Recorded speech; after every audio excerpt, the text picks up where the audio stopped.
ಈ ನಮಕ್ ಹರಾಮ್ ಕೆಲಸ ಅಂತಾರಲ್ಲ, ಅಂದರೆ ಉಂಡು ಮನೆಗೆ ದ್ರೋಹ ಬಗೆಯೋ ಕೆಲಸ ಅಂತ ಹೇಳ್ತಾರಲ್ಲ, ಅದು ಈಗ ಟರ್ಕಿ ದೇಶ ಮಾಡ್ತಾ ಇದೆ. ಟರ್ಕಿ ಯಾವಾಗ ಭೂಕಂಪದಿಂದ ಮೊನ್ನೆ ಅಷ್ಟೇ ಒಂದು 2-3 ತಿಂಗಳ ಹಿಂದೆ ಟರ್ಕಿಯಲ್ಲಿ 7ರ ತೀವ್ರತೆಯಲ್ಲಿ ಪ್ರಬಲ ಭೂಕಂಪ ಸಂಭವಿಸುತ್ತೆ. ಮೊಟ್ಟ ಮೊದಲು ವಿಶ್ವದ ಯಾವುದೇ ರಾಷ್ಟ್ರಗಳು ಟರ್ಕಿ ಸಹಾಯಕ್ಕೆ ಬಂದಿರಲಿಲ್ಲ. ಸಹಾಯಕ್ಕೆ ಓಡೋಡಿ ಹೋಗಿದ್ದು ಇದೇ ಭಾರತ. ತುರ್ತು ಪರಿಸ್ಥಿತಿಯಲ್ಲಿ ಭಾರತ ಟರ್ಕಿ ದೇಶಕ್ಕೆ ಸಹಾಯ ಮಾಡಿತ್ತು.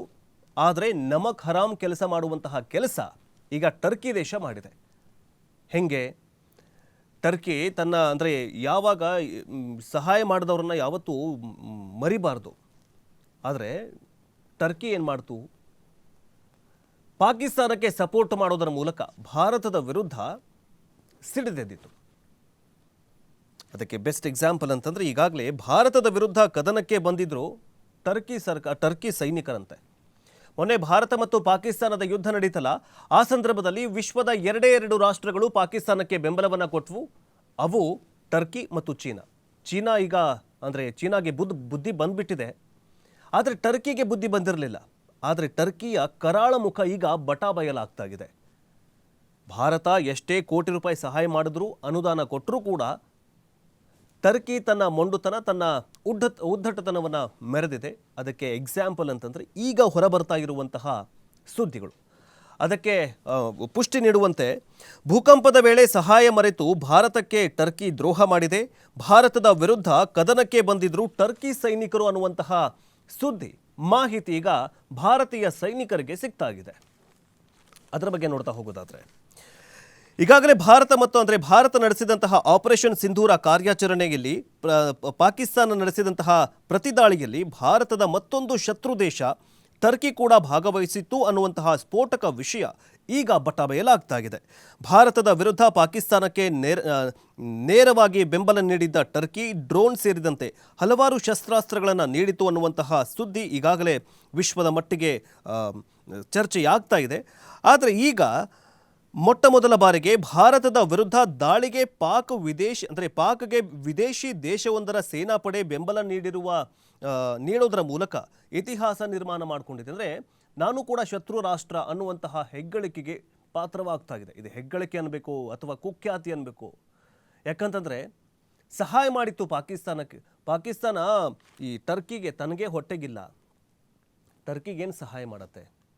ಭಾರತ ಟರ್ಕಿ ದೇಶ ನಿರ್ನಾಮ ಆದಂಥ ಟೈಮಲ್ಲಿ ಬರೀ ಭೂಕಂಪದ ಸಂದರ್ಭದಲ್ಲಿ ಅಷ್ಟೇ ಅಲ್ಲ, ಕೋವಿಡ್ ಟೈಮಲ್ಲೂ ಕೂಡ ಟರ್ಕಿಗೆ ತನ್ನ ವ್ಯಾಕ್ಸಿನನ್ನು ಕೊಟ್ಟಿತ್ತು. ಅಮೆರಿಕ, ರಷ್ಯಾಗೆ ಸೇರಿದಂತೆ ಕೆಲವೊಂದಿಷ್ಟು ವ್ಯಾಕ್ಸಿನ್ಗಳನ್ನು ಟರ್ಕಿಗೆ ಕೊಡುವಂತೆ ಸಹಾಯ ಹಸ್ತ ಅವ್ರಿಗೂ ಕೂಡ ಒಂದು ಸ್ವಲ್ಪ ಕೊಡಿ ಅಂತ ರಿಕ್ವೆಸ್ಟ್ ಮಾಡಿಕೊಂಡಿತ್ತು ಇದೇ ಭಾರತ ಸರ್ಕಾರ. ಅಷ್ಟೆಲ್ಲ ಸಹಾಯವನ್ನು ಮರೆತು ಶತ್ರು ರಾಷ್ಟ್ರ, ಭಯೋತ್ಪಾದಕ ದೇಶ ಪಾಕಿಸ್ತಾನಕ್ಕೆ ಟರ್ಕಿ ಸಹಾಯವನ್ನು ಮಾಡಿತ್ತು. ಅಷ್ಟೇ ಅಲ್ಲ, ಭಾರತದ ವಿರುದ್ಧ ಪಾಕಿಸ್ತಾನ ಏನು ಹೋರಾಟ ಮಾಡ್ತಾ ಇತ್ತಲ್ಲ, ಟರ್ಕಿ ಡ್ರೋನ್ಗಳನ್ನು, ಮಿಸೈಲ್ಗಳನ್ನು, ಕ್ಷಿಪಣಿಗಳನ್ನು ಜೊತೆಗೆ ಸೈನಿಕರನ್ನು ಕೂಡ ಕಳುಹಿಸಿಕೊಟ್ಟಿತ್ತು ಅನ್ನುವಂತಹ ಸ್ಫೋಟಕ ವಿಷಯ ಈಗ ಹೊರಬರ್ತಾ ಇದೆ. ಈಗಾಗಲೇ ಏನಂತಂದರೆ, ಆಪರೇಷನ್ ಸಿಂಧೂರ ಕಾರ್ಯಾಚರಣೆ ವೇಳೆ ಭಾರತದ ವಿರುದ್ಧ 350ಕ್ಕೂ ಹೆಚ್ಚು ಡ್ರೋನ್ ದಾಳಿಗೆ ನೆರವು ನೀಡಿತ್ತು ಟರ್ಕಿ.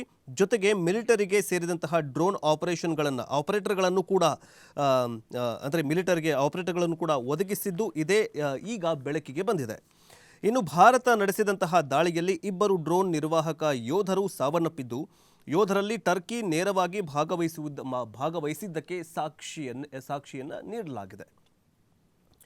ಏನು 350ಕ್ಕೂ ಹೆಚ್ಚು ಪಾಕಿಸ್ತಾನ ಡ್ರೋನ್ ದಾಳಿಯನ್ನು ಮಾಡುತ್ತಲ್ಲ, ಜಮ್ಮು ಕಾಶ್ಮೀರ ಮತ್ತು ರಾಜಸ್ಥಾನ್ ಹಾಗೂ ಪಂಜಾಬ್ ರಾಜ್ಯಗಳ ಗಡಿಯಲ್ಲಿ ಆ 350 ಡ್ರೋನ್ಗಳನ್ನು ಹೊಡೆದುರುಳಿಸಿತ್ತು ಭಾರತೀಯ ಸೇನೆ.